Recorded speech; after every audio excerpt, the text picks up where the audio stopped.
another episode of Smart Topics Dumb Comics. I'm here with Angie McMahon. It's a comic from Chicago, and Angie has decided to join us today to discuss JFK conspiracy theories. Yes. All right. I think given the recent events, this is now even more relevant.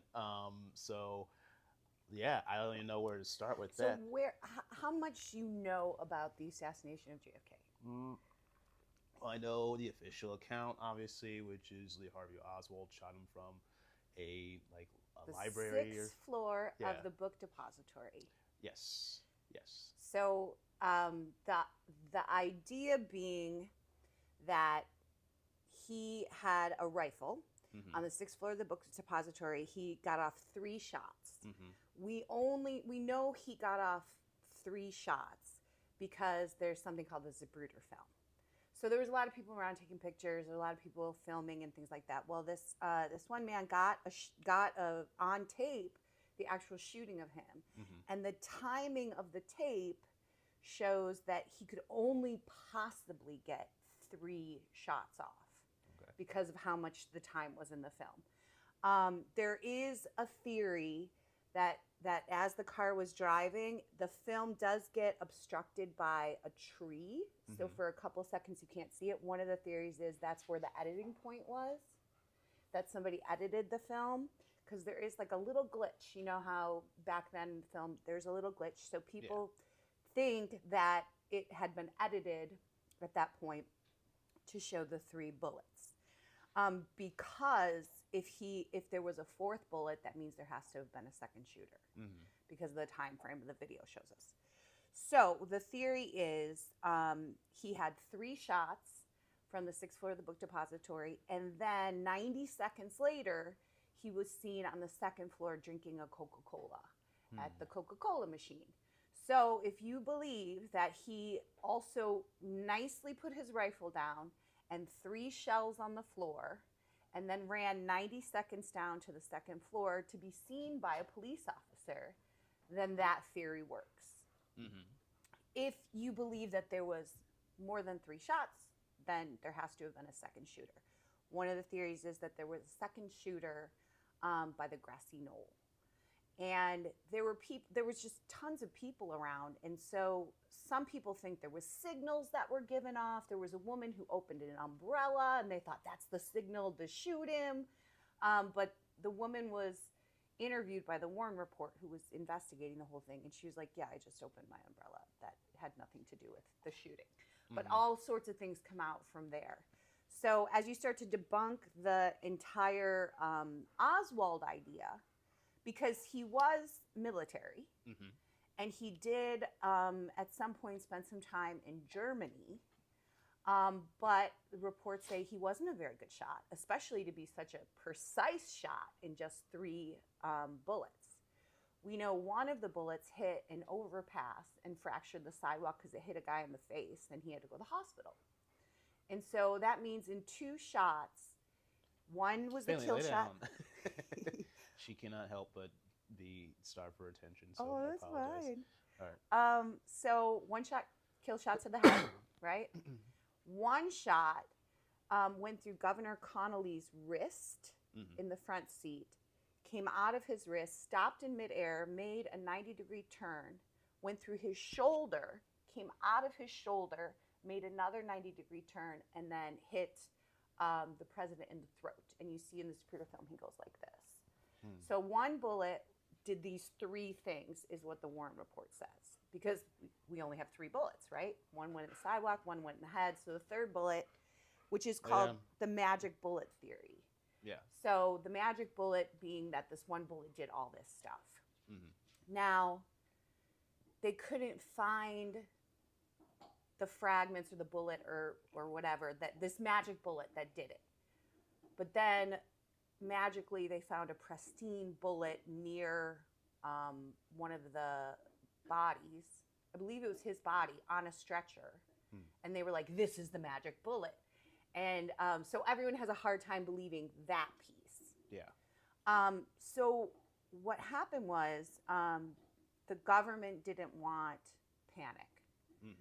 So they were like, we're going to investigate this. It'll be called the Warren Report, just like they're investigating now what happened to Donald Trump and like where the Secret Service went wrong and where they could have planned things different. I mean, one of the things was they had the president in a convertible waving at everyone with thousands of people everywhere. There was no, they were this close to the president on the street. Yeah. Everyone was. And nobody, they were like, it's the president. Everyone will be fine. No one's gonna do anything. Kind of in the same way when January 6th, Trump was telling them to get rid of the Magatrons because those people with guns aren't going to shoot him.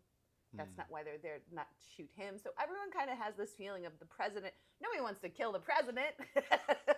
Have you been online? Some of the theories as to why he got killed was the Bay of Pigs, which he was in charge of. Some people say because him and his brother Robert were going after the mafia and had the largest crackdown on organized crime in the country at that time. So some people think the mob was against him. The Cubans, because of the Bay of Pigs. Yeah. And then the CIA, because Hoover didn't like him, J. Edgar Hoover. So these are the three kind of main places where people stick the conspiracies. There's fringe ones, like one of my favorites is an alien came up out of the sewer right under the car. That's one that's been studied. Yeah. But so the three big theories is it's the mafia, because it seems kind of like a mob hit, right? The mob has never gone after a high official like that, though. Yeah. So that's how that one kind of gets debunked. They would have to have a second shooter on the grassy knoll, which some reports say they saw someone with a gun on the grassy knoll. The other thing is there's big chunks missing from the Warren Report. So this prosecutor, Jim Mars, several years after it happened, had decided he was looking at the Zapruder film. Things didn't seem like it added up. So he was going to investigate. He was going to bring a case to present it. Now, and he wrote a book. Jim Mars wrote a book about all of his findings. So as you can imagine, the government was not happy with him because they wanted to make everything neat and quiet and quell fears and quell panic, because maybe 9 months after JFK was assassinated, you have RFK assassinated, and then about a year later, you have Martin Luther King assassinated. So some people think those three are connected, especially because they happened so close to each other, and they were kind of. That's also why they think it was the mob trying to take down this organized crime, these activists, these people who are bringing stuff up about the government and things like that. So that would be. They think those three are kind of connected. So that would be the mob. And then the CIA is, people think J. Edgar Hoover directed them to, but also some people think Lyndon B. Johnson, who was the vice president, who would become president, some people think he planned it because he wanted to become president. But we all know he was a terrible president. He did nothing. And it doesn't seem like that's what he wanted because he wasn't good at it. And so then the other one would be the Cubans. And that would be easy because we all hate the Cubans, right? The Red Scare, and we all, want them to go down. So that would have been an easy place to kind of put the blame, but then there could have been a war and there could have been all kinds of things. Well, I'm thinking like if it were I'm just, I haven't put a whole lot of thought into the JFK thing just because, it's been thought through and processed and re-looked at and examined by 100 different people. But like in my opinion, it would be like having it be an outside organization of like the Cubans, like you said, like, yeah, we would just go to war. I mean, the government would probably love for a pretext to invade Cuba and overthrow Castro. Right. And that'd be perfect. They'd be like, awesome, great, cool, let's do this. Because they had no qualms about going into Vietnam. The other one is the mafia, which, I think I have a harder time, I think, as personally seeing, because I'm like, well, if they're already getting hammered, Mm-hmm. you know, that's a number one way to get hammered even harder, and they would spare no resource in like bringing everybody down in that organization. So that to me, that's like, yeah, that's like, pressing the nuclear button. Like, you're going to destroy your entire organization by doing that. So to me, if it is a idea of like, the Harvey Oswald is not the lone actor, or not the sole actor, then it would be like an inside job thing, and that would be the only one that makes sense in my opinion, because then it's like, oh yeah, we'll make up a whole story about why these things happen the way that they happen, etc. So yeah. Jim Mars was doing all his research, and he brought this case, Mhm. and he was being harassed by the government. He was being harassed by people who just didn't want to know the facts he was laying out. And he discovered all kinds of interviews the Warren Report left out, like people saying, I saw someone on the grassy knoll with a gun. That's not in the Warren Report. Mhm. That person's testimony was just not included. So Jim Mars goes out and he starts researching. He starts finding people to say, like, what did you see? The other thing is, and this is a big part of the conspiracy theories, is a lot of these witnesses have died supposedly mysteriously from heart attacks. And they all died from heart attacks. Tons of these witnesses, tons of these people. Even Jack Ruby in jail said, they're going to make me have a heart attack. They inject you with something, and it gives you a heart attack. And of course, everyone's like, that's crazy, but Ruby had a heart attack. Well, So, and on that, what do you believe is like his role in this entire thing? You think he's Jack just a Ruby? guy? Yeah. Well, that's also why people think it might be tied to the mob, because Jack Ruby was tied to the mob. He was a casino owner. And so you see the Rat Pack years and the movie Casino and that. So the mob was very entrenched in Vegas. And so he was one of the people that would roll with them. And so the thought is that he took the fall for shooting Oswald in a very coordinated effort to get Oswald out of the picture so the mob can continue. Yes. It was Oswald connected to the mob at all? No. His only connection to this whole thing was like his military background. And he also, and people have said that he was mentally unstable, but there's no proof of that. There's no documentation of that, especially in the 60s. Mental health didn't exist. Yeah. Oh, he's just a little weird. Yeah, he's just weird. Just a little kooky, Today we call that manic depressive. Right. So the excuse being around that, like, he was this lone wolf, there was really no rhyme or reason, we can't explain it, because that feels safer than saying like he thought this out very clearly. He was this excellent shot that only got 3 shots off, and one was a kill shot. I mean, the guy who shot at President Trump, I think they said he got 8 shots off. Really? And they found 8 shell casings. Okay. Something like that. And just the one, got Yeah. him. So, yeah, because there was one politician who was like, why'd they find 8 cases? And the police were like, because he shot 8 times. Like, I don't know what to tell you. But people do want to they want answers. Yeah. And so they fill in a lot of blanks for themselves. Yes. So that's kind of what happened with the JFK thing too. There is hundreds of pages the government has redacted and kept from the public. It was only about 10 years ago where they did like a 200-page dump, but it was still heavily retracted. So the other thought is the family knows exactly what happened and it'll die with them. So those are some of the theories. Okay. No, it's interesting. It's interesting because, like, I feel like when it comes to conspiracy theories, there are different categories of them. And I mean, you have everything from the, highly plausible to the outlandish, like, we're run by lizard people, yada, yada, yada. And those, I mean, they have varying degrees, in my opinion. Like, I'm trying to put this in the context of how we like society today, where it seems like now some conspiracy theories have an element of danger to them because of people's belief in them and the links that they'll go to, like the Pizzagate thing. Yeah.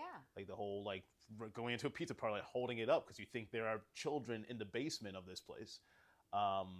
So. And there are people who still think that Yeah. there's a secret basement, even though it's been debunked 100 times over. That's kind of what happened with this as well. Like, it was debunked 100 times over that Lee Harvey Oswald was anywhere near the 6th floor of the book depository. Mm-hmm. But people want it to make sense, and there is fear. There's fear behind every one of these conspiracies, like QAnon and Pizzagate and any of those things. There's a fear behind it. They're going to take something from me. Mm-hmm. They're trying to take something from me, or they're going to hurt me. Yeah. And so we have to hurt them first, right? And so that's what happens a lot with these. They kind of spiral and become something sometimes bigger. After January 6th, there's a lot of QAnon people who thought there was going to be major arrests that day. There was going to be all these people taken away in handcuffs in front of everyone and humiliated, and nothing happened. And a lot of them felt stupid for following this for so long and investing so much in it, and finally realizing, oh, there's nothing here.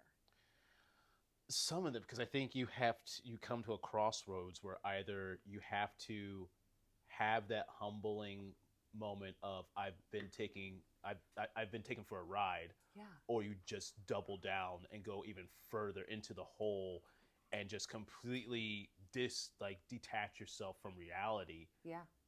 Because I don't know, like their psyches cannot handle the idea that they were lied to or deceived or whatever by, the so-and-so arbiters of truth that they held on to. And it's like, no, actually it's not like, and I mean, I am more skeptical when it comes to conspiracy theories.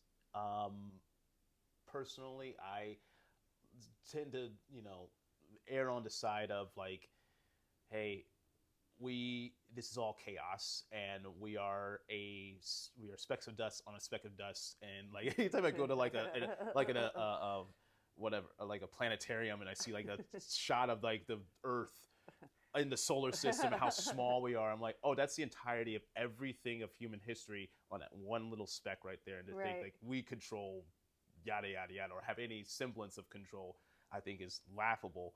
But obviously there are conspiracy theories that have turned out to be true, like the Tuskegee experiments, for instance, and there's some other ones I'm blanking at the moment, but like that have been like Christianity or oof, boy, all right.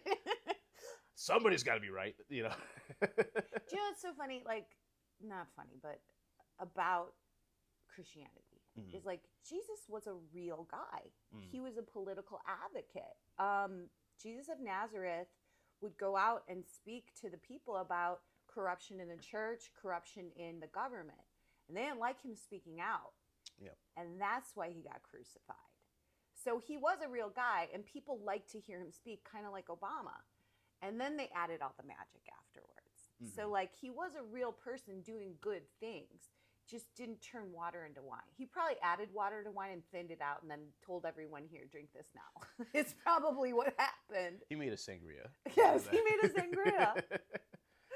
But going back to the JFK thing, I think now, obviously we've also had presidents who have been shot before and haven't died. Yeah. And, I think of Teddy Roosevelt, Ronald Reagan, etc. And in those instances, like, I know conspiracy theories still are like run rampant. Like, are there theories around like Reagan, for instance? Well, Reagan was the shooter for Ronald Reagan said he did it to impress Jodie Foster. Yeah. Right, the actress. So because he was alive, he was able to tell us what his motivation was. Like everything from Oswald was just, I'm a patsy. I didn't do this. So there wasn't a clear understanding of like what the motivation was to do that. Same thing with the Trump shooter. We don't know because he was shot. He didn't leave a manifesto. He didn't even write on Facebook like some shooters do. Yeah. So we still like they're still researching and trying to figure out, why did this person do it? Was it because of mental health? Did they have some personal connection? Like whatever, we want to make sense of it, right? It can't just be someone walking into a building and killing people just because they're crazy.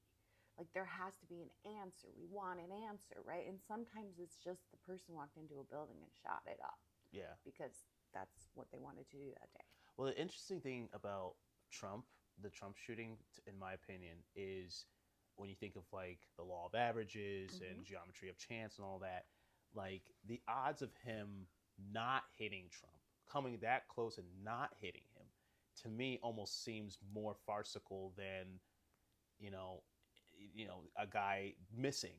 Right. It just, because I mean, like you watch Trump in the video, like he just turns his head very slightly at the last second and then holds up his ear like if he doesn't just do this, that little motion, like the back of his head's gone. Right. And like, but then also you see like after the RNC, his ear's fine. Right. I don't like, you can't even tell there's any kind of damage to it. Which is or why anything. a lot of people are starting theories around that. Yeah. Right? Like he just did it to have that viral moment, right? Yes. He staged everything.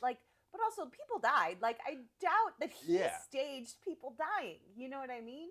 Mm-hmm. Like, but people want to make sense of it. His ear looks fine now. How could he have been mutilated? Well, he wasn't mutilated. He was nicked.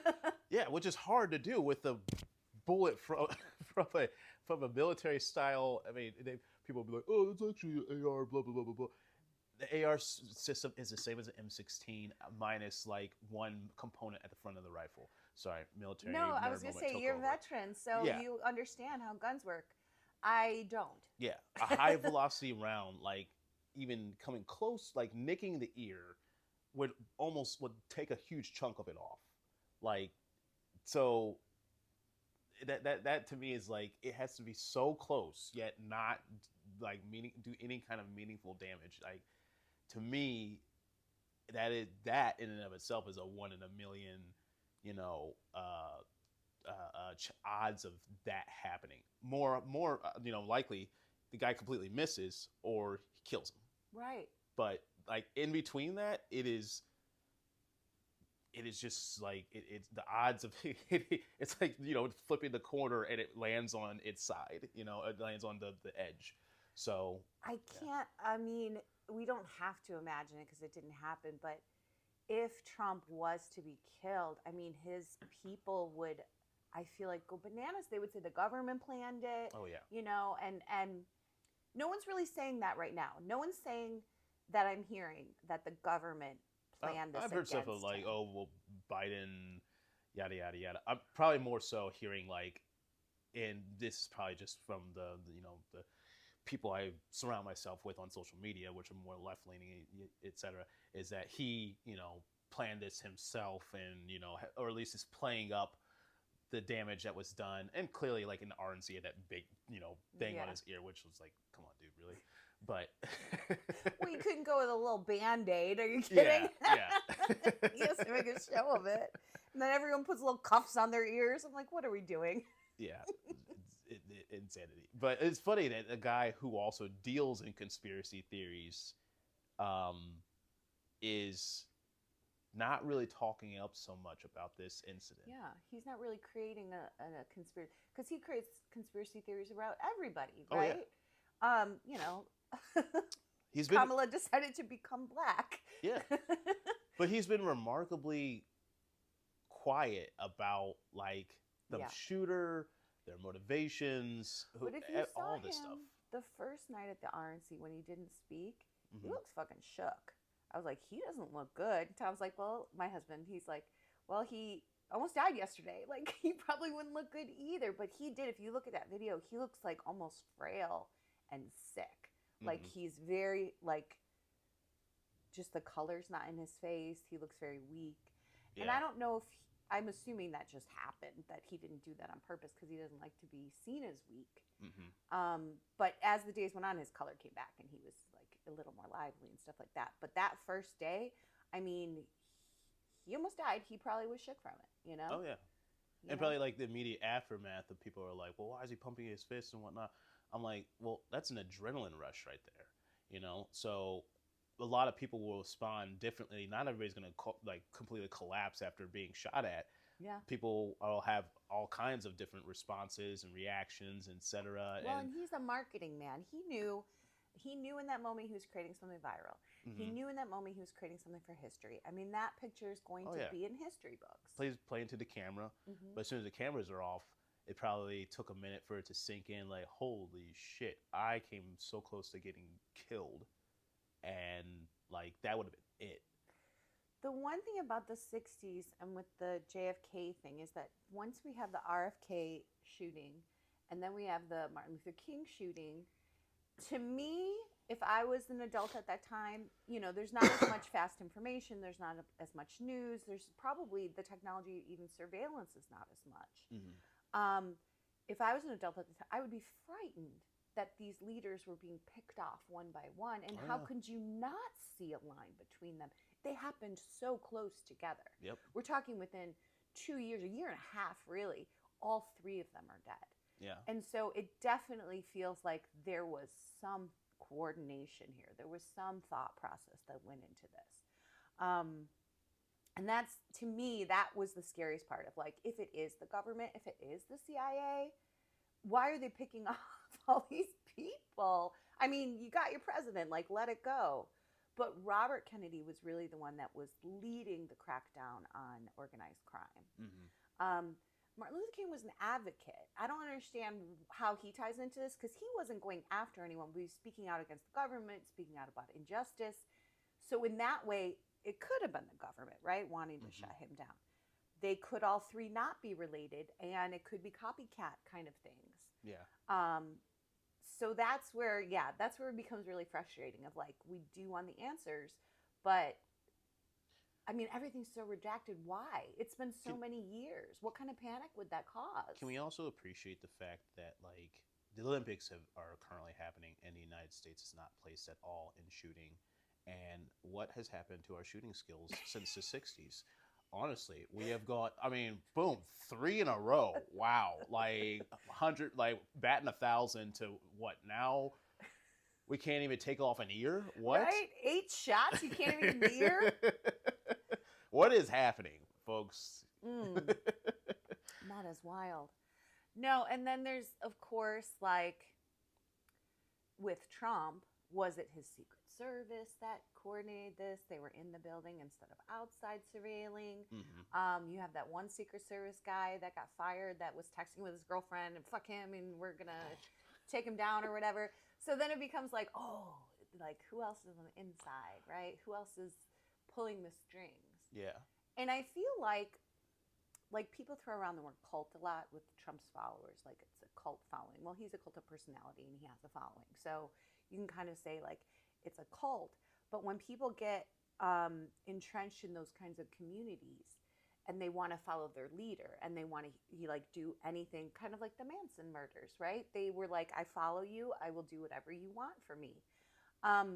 There is that kind of group mindset that happens around these things, like we want to protect our icon, right? That is, I think, kind of what happened in the 60s. I mean, the thing is, John F. Kennedy was not liked as a president by a lot of people. And then there's theories that the mob got him elected by stuffing ballot boxes.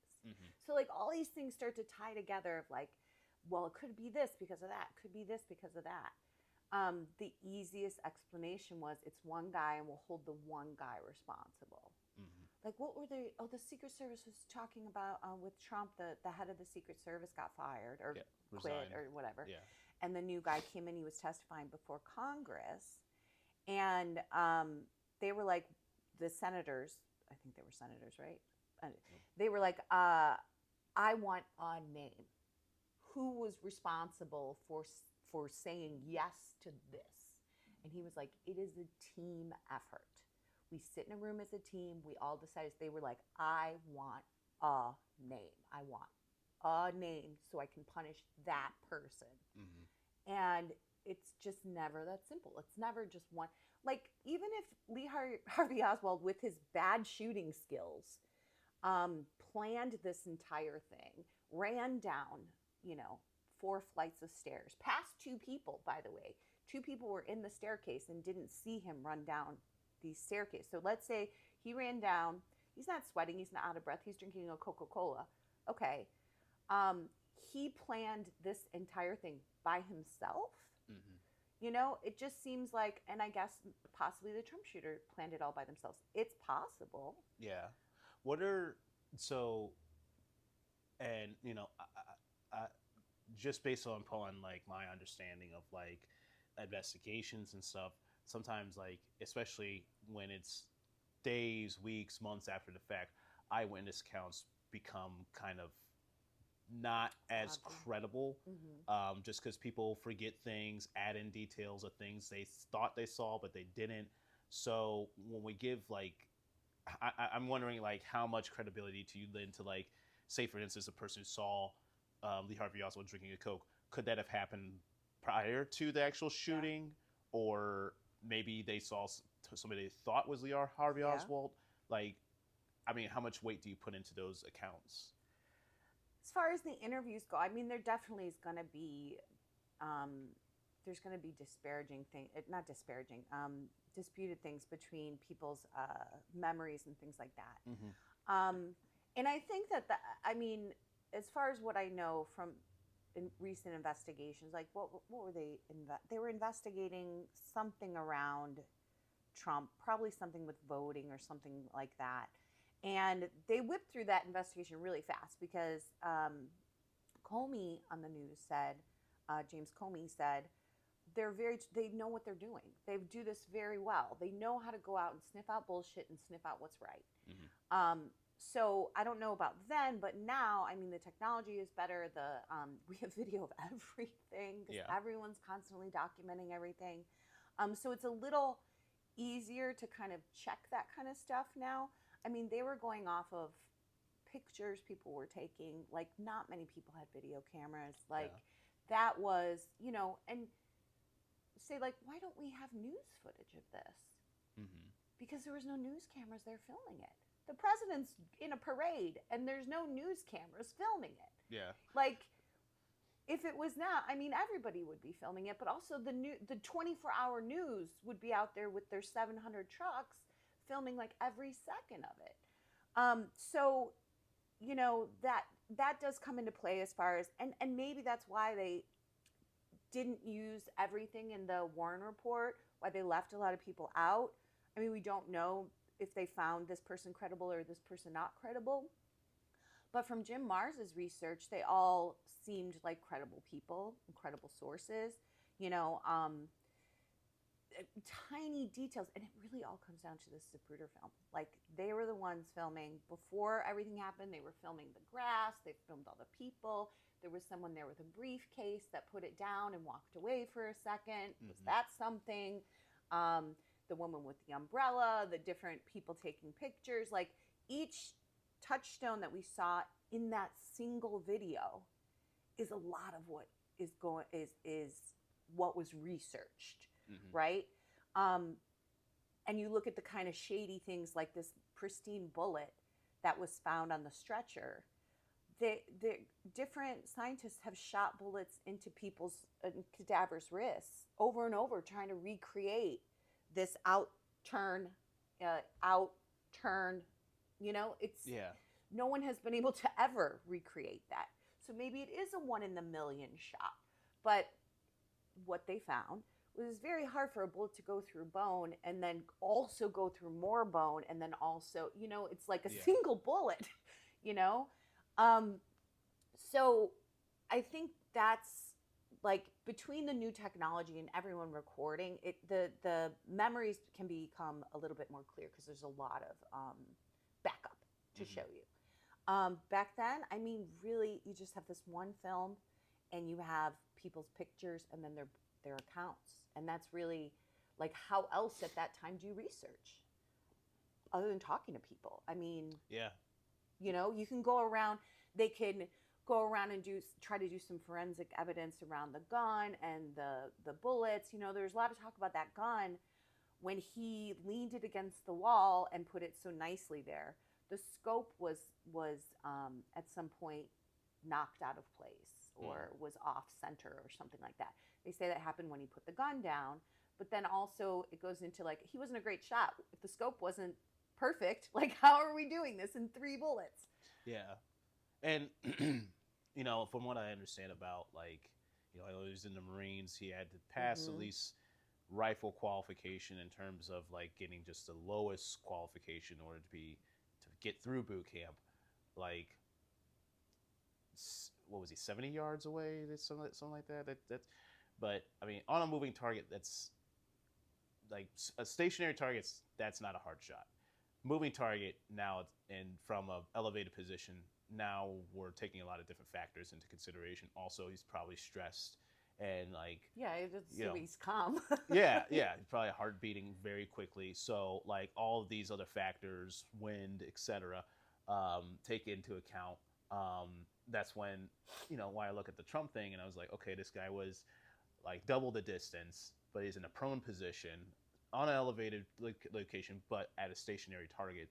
And part of I guess my like consideration of like, I don't know why he did that. Like as a shooter, just as like shooter fundamentals is they teach you always to aim center mass. The biggest point of the target is where you want to hit. You don't go for headshots. Like that whole like Hollywood movies, like snipers taking headshots. It's bullshit. Does anybody do this? Yeah. They would never. Yeah, they would never in 100 years. They would never if that's the only part of the target that's exposed. Sure, you go for a headshot. But if not, you go for center mass. So I'm like, why did he go for the center mass of Trump? Which leads me to believe like might have been ballistic glass and it's maybe a shard that hit Trump, not a bullet itself. That is what I heard. I heard the bullet hit the teleprompter, and the teleprompter is what cut him. Yeah. But which makes more sense in my opinion because I'm like, yeah, a high velocity round hits your ear, it's going to take at least half of it off. But I don't know, that's neither here nor there. But that's another theory, right? We want to make sense of it. But his ear looks perfect. How do we make sense of it? But the FBI comes back and says it was a bullet that struck him, and that's when it's like, what? And I feel like then we don't trust the government because you're not telling us what makes sense to us. Yes, and so it's.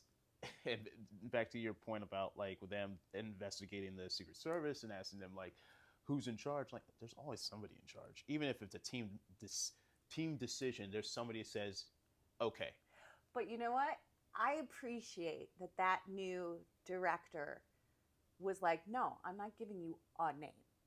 Like we're taking this responsibility as a team. I'm not gonna single out one person and have Donald Trump's followers dox them and try to whatever to their family. Like that is the other thing is now if a single person gets singled out for anything, right? All of a sudden they become this target of rage. Like you said something on a morning talk show that I didn't like. Let's kill her family. Like that, it feels so extreme in that way now. Where back then, I mean, you think about in the 60s, they might have had a mass shooting, right? It was a different time where people weren't thinking like, I'm so mad I need to kill someone. Yes. In the 60s, we had serial killers. That's who did our killing. Yeah.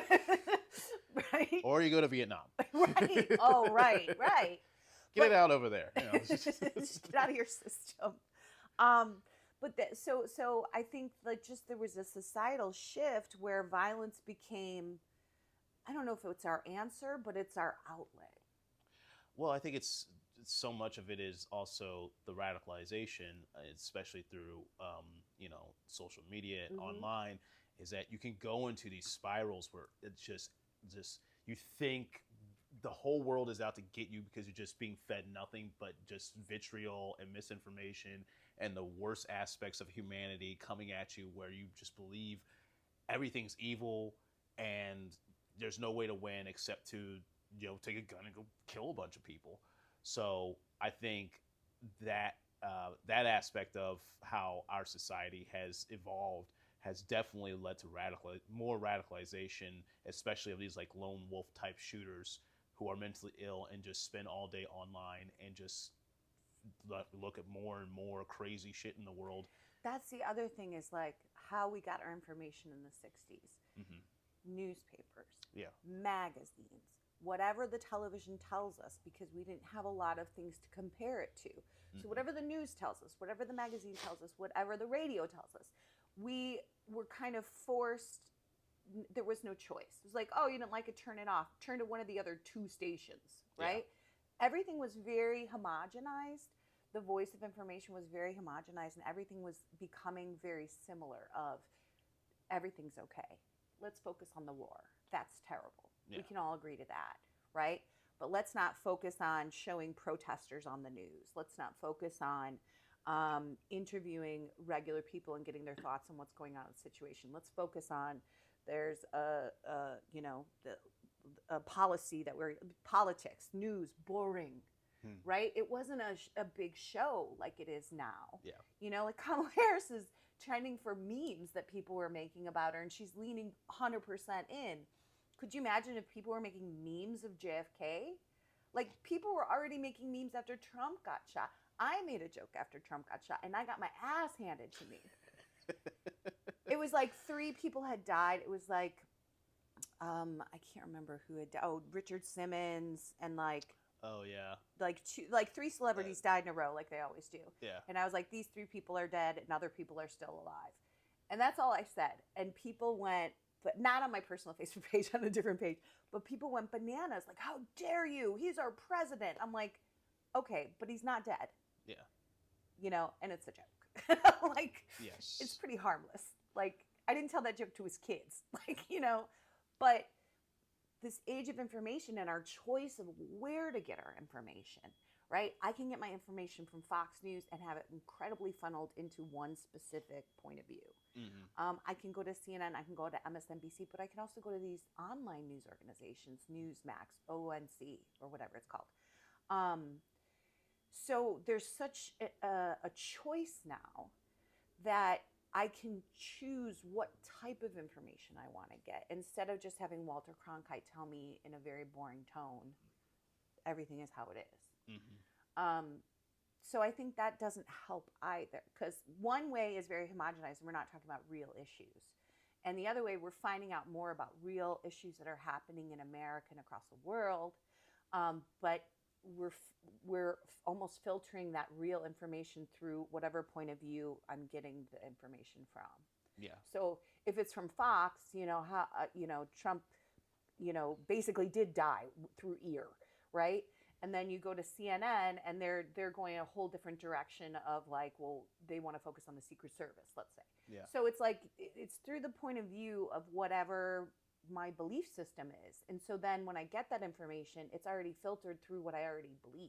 Mm-hmm. You know? Yeah. If you watched MSNBC before Biden dropped out, they were just like, he's fine, he's the best, he's the greatest, he's strongest, he's the blah, blah, blah. And then you go over to Fox News and they're just like, he's practically dead. And like, how is he even moving from one chair to the car, right? So it's the same information, but it's filtered through different points of view. Yeah, and I try to, you know, practice of like, okay, the truth lies somewhere in between. Mm-hmm. If there's, you know, that narrative so far on this way and that narrative so far on this way, then we're somewhere in here-ish. Yeah. So, yeah, like with the Biden thing is like, yeah, he's old. Yeah. He's just, the facts are, he's old. Is he, you know, is he in a hyper fucking bolic chamber 19 hours of the day and just they unfreeze him to do little conferences and whatnot? No. I like how they said he was taking like Adderall to try to pep himself up. Well, shit, when he got COVID, there's a whole thing of him like them say he's on his deathbed and he'll be lucky to make it through the next 48 hours, right, and all this. I'm like, okay, like, shut the fuck up, y'all. Like, he's gonna be fine.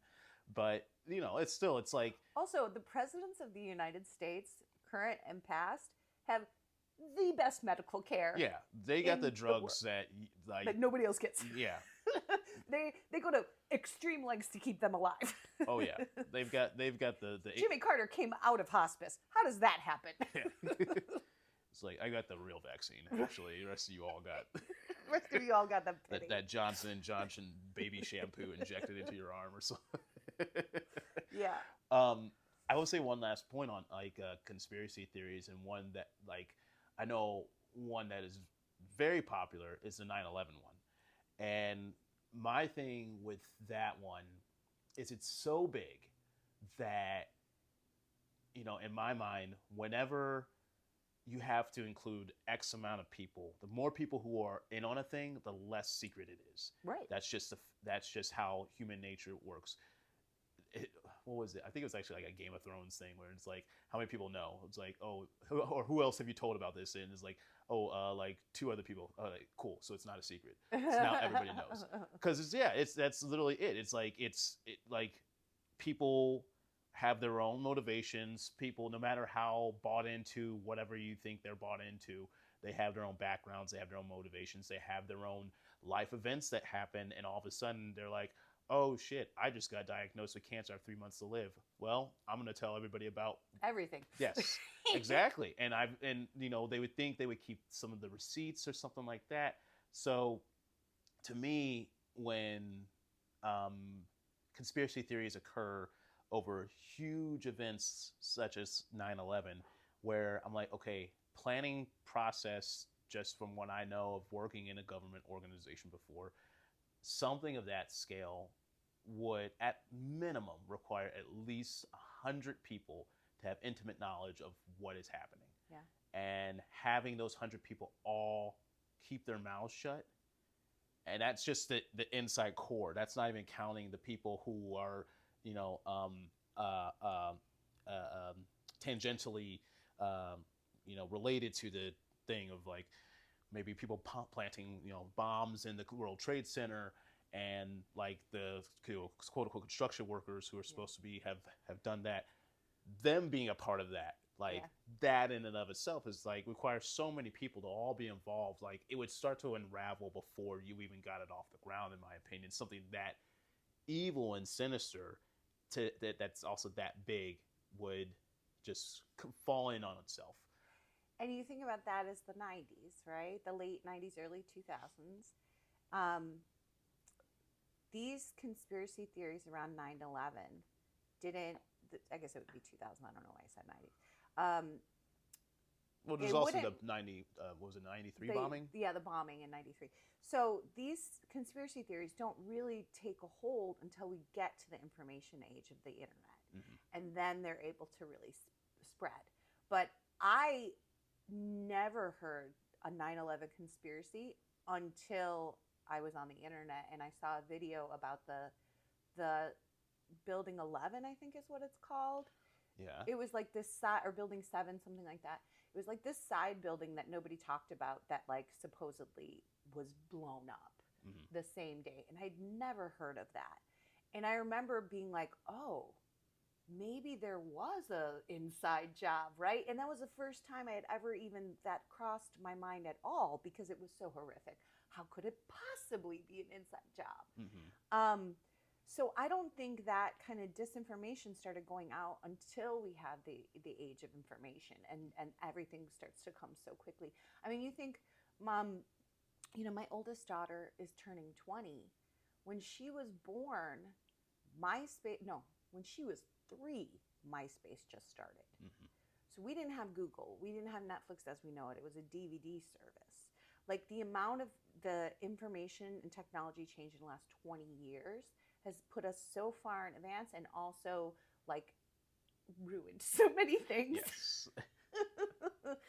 Did you hear about that building? Do you know what I'm talking about? Yeah. I heard about the I think it was like Building 7, but to my knowledge, it was supposed to be like part of the, you know, main complexes of the World Trade Center collapsed on top of it.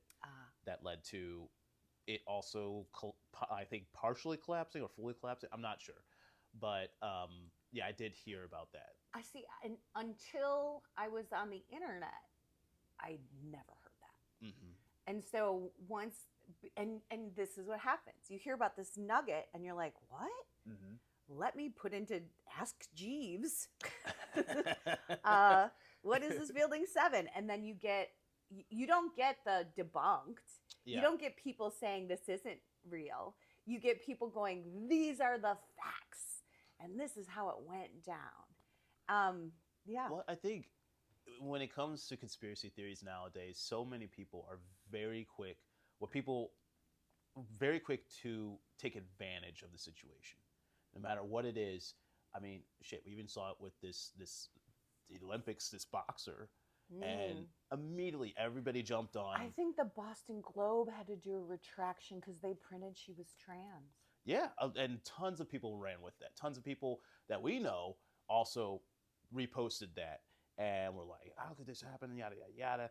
And then it's like the actual facts of this situation start to come forward already after the damage has essentially been done.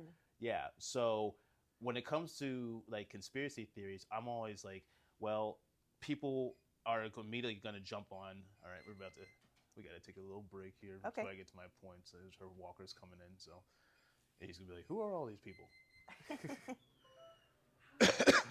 Hey there. Hi, how's it going? Good, Hi. good. Hi, baby. We'll just cut this part out. So Sure. Don't worry.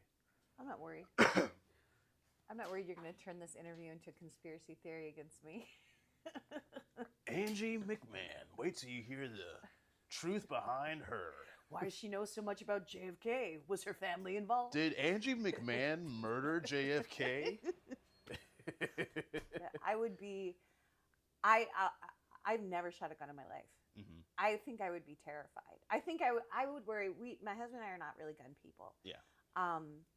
But I would be worried about having a gun in the house because I would be worried I would hurt someone. Like I think I would be so inept that I would hurt someone. That's a healthy fear, and we can go into like. No, I'm serious. Like when people, and I know we're getting off topic here, but when people talk about guns and like gun problem in our country, and I lean more towards pro Second Amendment, and I know that's probably not where a lot of my friends lie, but but at the same time, I believe in the Second Amendment. I Yeah. believe you should be able to defend your family. I don't think that these assault type weapons should be on the street. That's where Yes. I land. Same, and me having shot high-powered military-style weapons up to and including grenade launchers. I've seen like their capacity for destruction, one, and also I'm like, no one needs to have this type of weapon.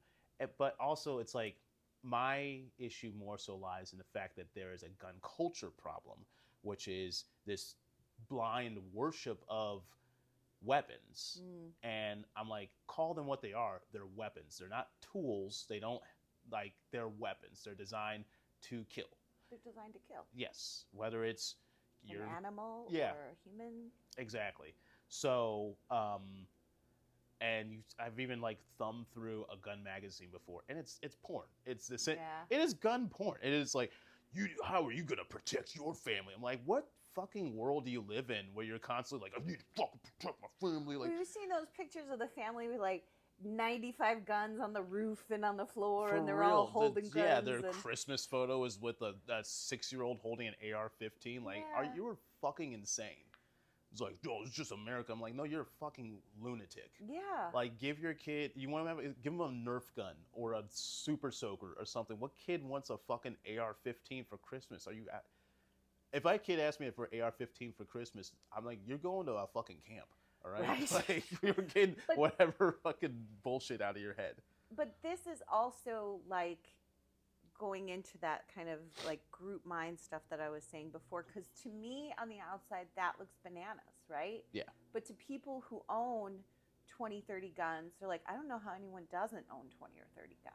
Yeah. Like, so it's again, it's like that different perspective of like, here's an issue, guns. And in the 90s, assault rifles were banned and we had less mass shootings, right? I think we had like 2, and now we have them weekly. Yeah, like Columbine was like a huge thing. Mm-hmm. And because something like that was basically unheard of up until that point. now, Jesus, how many mass shootings have at schools have occurred since then? Like at least probably close to 100 for sure. Like, Oh and I'm yeah. just thinking Oh of no. like the high profile ones. There was those are the high profile ones, the ones we really hear about, Yeah. right? When you have more than 4 people dead. Yeah. But I think I read something like we are already at what's considered a mass shooting is anyone over 3 people dying. Yeah. I think we're over 100 this year. Yeah. You know, and we're like halfway through we're more than halfway through the year. So that's, quite stark. And it just shows also the change of information, right? Because Columbine happens, we see it on Walter Cronkite. We go, oh my God, that's terrible.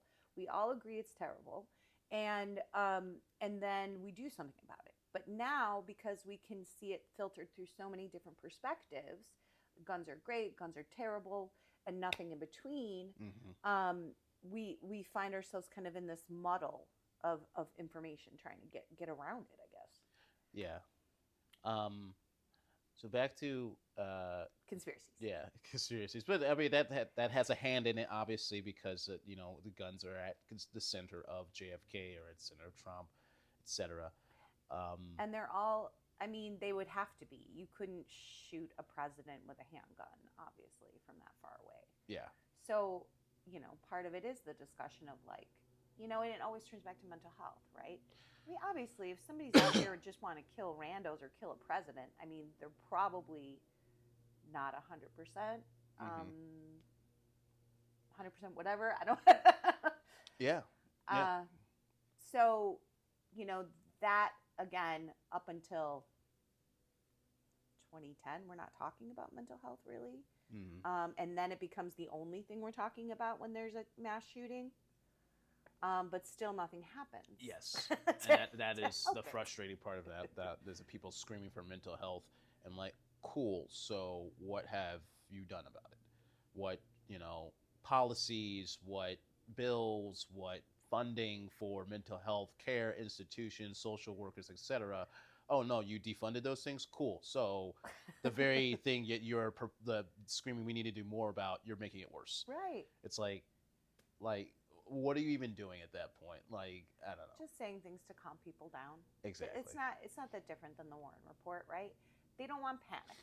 I don't know what they think panic would look like. To me, panic would look like January 6th. Yeah. Well, I mean, what was JFK assassinated? 65, 69, 60. No, it was early 60s. It was like 63 or 64, something like that. I think it was 63 because I think MLK was assassinated 64. Yeah, so something like that. Because I was trying to place like where, at the time, you have all these protests, and primarily at that point towards civil rights. Right. So you have like the civil rights movement occurring. So you're having protests, some turning into riots, etc. So probably the government is, terrified of this uprising becoming worse. So more protests, more social unrest, etc. And by the way, they haven't even gotten heavily involved in Vietnam yet. Yeah. And like then imagine like a president being assassinated in that instance, like when that like the height of the Vietnam War, 68, 69. Then that's like, holy shit, like the country's gonna fall apart. Yeah. And, even now people are constantly like, it's gonna be a civil war, yada, yada. And it's like, yeah, Texas wanted to secede from the Union. I remember when they said it to Obama, he was like, get out of here. They say that like every time something they don't like happens. They're like, we're gonna leave. Like, are you? Is that what you're gonna do? You put that to a vote. Let's see what the entire state says. Good luck with your power grid the next time the temperatures dip below 30 degrees, idiots. Yeah. Right. No one's gonna bail you out then. But yeah, I think that a lot of times conspiracy theories come from a place of trying to make sense of it, and trying to, and especially from the government side of like trying to quash people's fears. I mean, I think that's what Trump was trying to do with COVID by being like, it's okay, guys, we'll be back in church at Easter. I get the idea. I do that with my children, right? Of like, Everything's going to be okay. Don't worry about it. We'll sort it out. It'll all sort out in the end. The government will prevail. Democracy will. A lot of people said that that's what they found comfort in January 6th. Democracy stood. It didn't. It wasn't taken down. It continued. It was there afterwards. We believe in our institutions, right? We believe that they will survive anything. And I think that's where it comes from. Of like, we're surviving. Everyone's fine. Don't worry about it, guys. Yeah. But sometimes the lack of information in that way causes more panic. Yeah. You No, know? absolutely. I think, like you said, people are trying to fill in the gaps of what they don't know, understand, and then, but it's like it's trying to find that sweet spot of giving people like as much information as possible without one jeopardizing the investigation, two them becoming just overloaded with it, but also if they if they don't get enough soon enough, like they're going to come out with their own theories, and it just because I mean even in the wake of the Trump shooting, like in the first 24 hours, everybody was like, who did it? Who did it? It had everybody had a theory about who did it, and the first thing they jumped to is, okay, what side politically did they land on? Yeah. He donated to the Democratic Party, but he was registered as a Republican. People's brains exploded. Yeah. Lord, that's what also cracks me up too, is that like, yeah, people are complex. They're not all just one thing. Right? So they can be pro Second Amendment and also pro choice, or it's like it's all this stuff where it's like, yeah, not people just don't fall in one easily identifiable category that you can lump them into and know everything they think and believe. So because those are sycophants. Yes. Right? Those people who die hard believe one thing and cannot understand anyone believing anything else. Yeah. I think becomes the big problem. I try as much as possible to read books of people that have opposite opinion. I'm reading Mark Meadows right now. It's really hard to get through. But I try as much as possible to read people's information from a different perspective than mine. Not because I agree with them or I'm trying to agree with them. I'm trying to understand why they feel the way that they do. Yeah. And come at it from a place of empathy of like, well, how can we talk about this issue with each other? And how can we get each other to understand why we feel this way? Because I think a lot of times, especially when it's surrounding politics and social issues, why we feel the way we feel is because of the people we're surrounded with. Mm-hmm. Right? I'm not surrounded with people who are toting guns. I'm surrounded with comedians. Yeah. And I'd say 90% of them are left-leaning, right? Mm-hmm. The 10% that aren't, don't you always feel when you're with a comic and they're like, these trans athletes, and you're like, okay.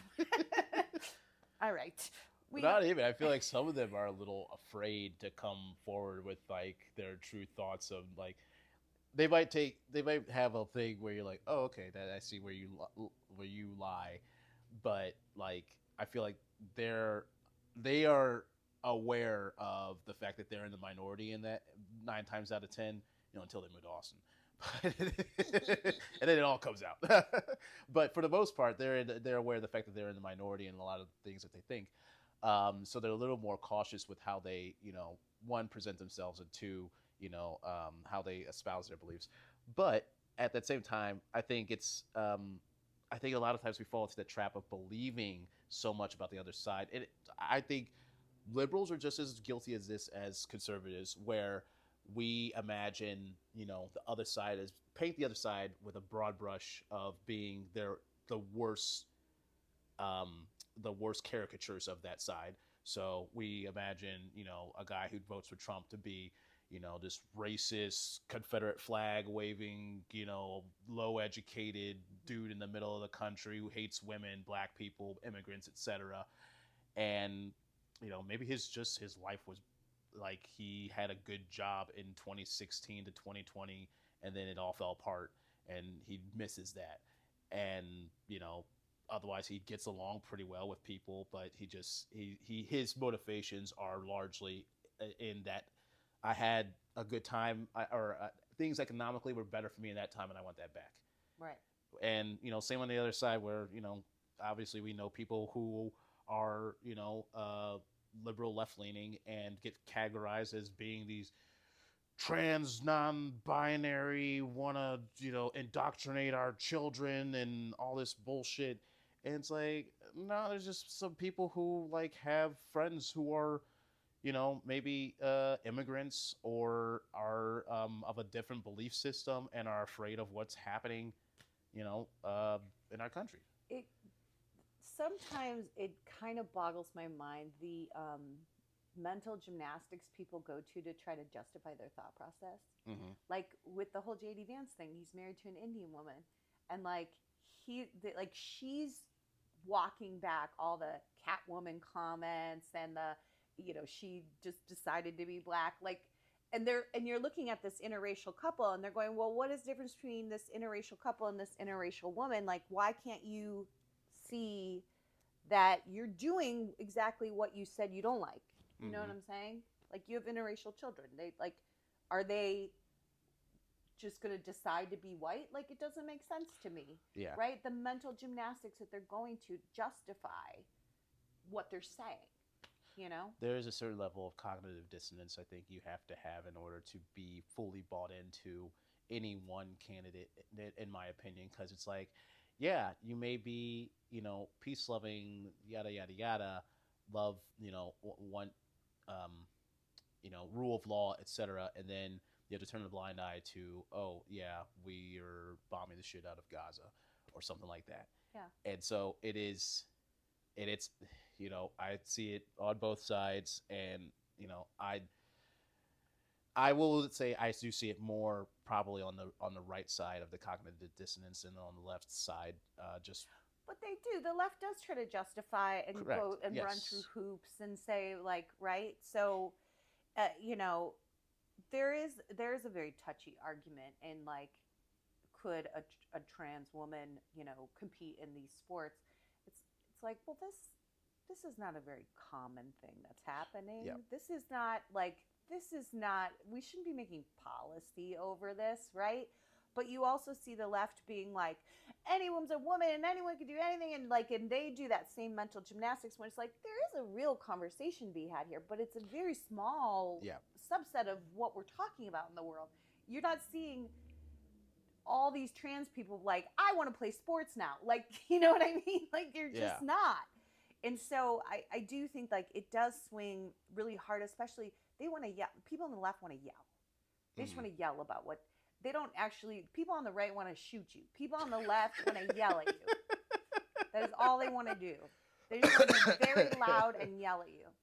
And at the same time, they want to make a big show about, like, sitting still on the ground in front of something and yelling. And that's like, I'm not doing anything, I'm sitting here. And it's like, okay, you could sit at home and yell. Like, you don't need to do this. I know we kind of went off on a tangent at the end there, but sorry. No, that's fine. This is good. Any last minute thoughts you wanted to have on the JFK thing or in general? I mean, the reason I'm so into it is because in college I took a class called Who Killed Kennedy, and it was studying all the theories from aliens to LBJ, everything. And so we, as our final, had to write who we thought did it, but then also disprove that theory, because every theory can be proven and every theory can be disproven so far that we have around this.